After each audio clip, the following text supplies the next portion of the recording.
Welcome back, everyone. This is the State of the Nation. Now, we as a nation are looking for economic prosperity. As always, we are sitting on a gem and unable to see or have the capacity to mine its benefits. I'm talking about none other than that pile of sand near Golfers Green, which is supposed to be our financial city.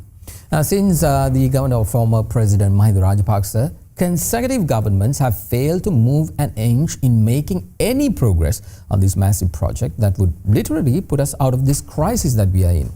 Now, this is Sri Lankan mastery, my dear friends, not to see the truth in its entirety, but to fall for the bull pushed by countries like the United States. Remember the former ambassador of the US, she was talking about how black money would come into South Asia because of the financial city.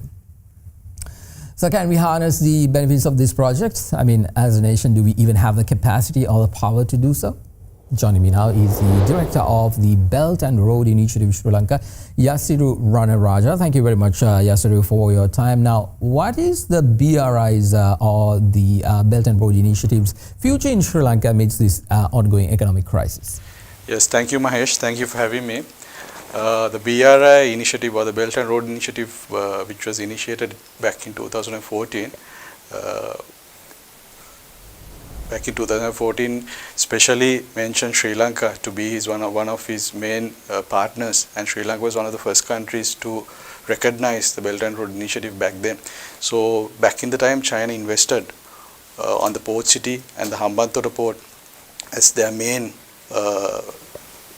nodes in the Belt and Road Initiative. So I believe they will continue to flow investments to develop these projects. And being said that, the port city of Colombo has already met all the timelines which they were planning, and also the Hambantota port and the industrial zone is now being completed in a very mass scale, and many companies, not only from China, around the world have been present at the Hambantota port. Apart from that, in this year, the President Xi Jinping announced that the Belt and Road Initiative will extend towards the Global Development Initiative and Global Security Initiative. So the whole Belt and Road Initiative will work as a block of trade. So many think BRI is it's sort of a replacement of the existing trade system, which is very wrong. I believe Belt and Road Initiative, or the BRI, is a different trade block which they want to create an alternative way to the uniform way of doing alternative way towards the uniform way of which we are doing trade. So it's sort of decentralizing the global trade routes and making an anti-fragile system which we can have. If one system fails, we will have another one. If that fails, we have another one. So it's a very successful initiative. So we can't see the main objectives or the main developments of it still, but I believe in the coming years it will have more benefits to many people around the world. Understood. Now, Yasiru, the United States has increased its influence in the region, and we don't see a Chinese retaliation per se. Does that mean that China has written off their BRI investment in Sri Lanka and moved past Sri Lanka, allowing the US influence to grow? That is also a misconception which is widely circulated around the world by mainstream media. China and Sri Lankan trade relations go back to over 2,000 years. We have trading with China throughout all the regimes or the kingdoms we had in Sri Lanka. China was one of the main trading. But you take Parakram Bahu the Sixth, you take Parakram Bahu the Great, all these areas, the most flourishing times of Sri Lankan economy, China was the main trading partner. So this is the era of China, and that have been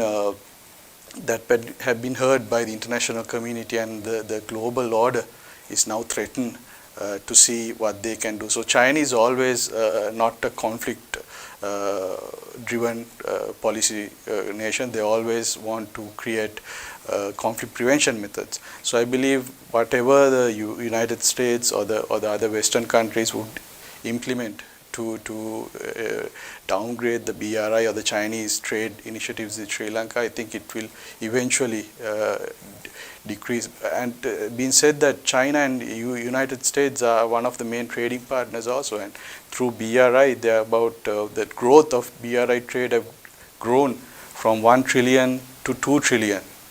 within 10 years. So it's 8% growth over the years. So I don't see anything damaging the system, but we will hear a few stories here and then. But I believe China will always study the movements of these threats and always create alternative ways to tackle it without bringing conflicts, without harming or bringing proxy wars around. That's the main focus of the BRI. It's a global research program as well. So we do research on which areas can we prosper without bringing conflicts to people, without bringing damages to their local system. So that is why we stand on a global principle which we call the win-win scenario. And the next principle we stand along is non-interference in other countries' internal affairs. These are the guiding principles of BRI. So that being said, I believe it would have a bright future for Sri Lanka. Indeed, Yasiru, a lot more to talk about, but sadly we have to leave it at that. Thank you very much. That was the director of the Belt and Road Initiative, Sri Lanka, Yasiru Ranaraja. Let's take a short commercial break. I'll be back with the closing.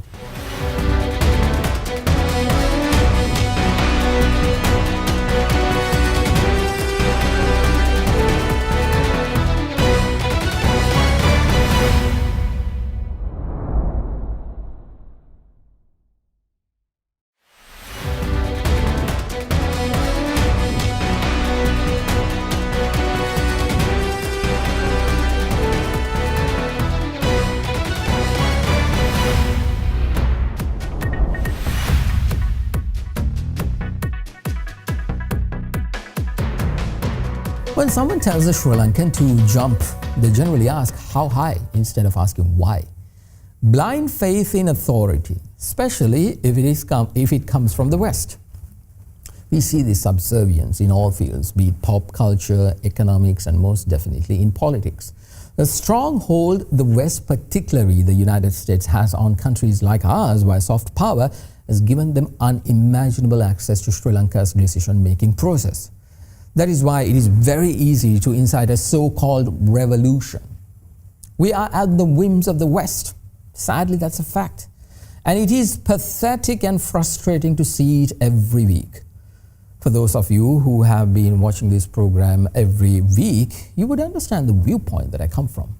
It is a viewpoint to look at issues we face as Sri Lankans.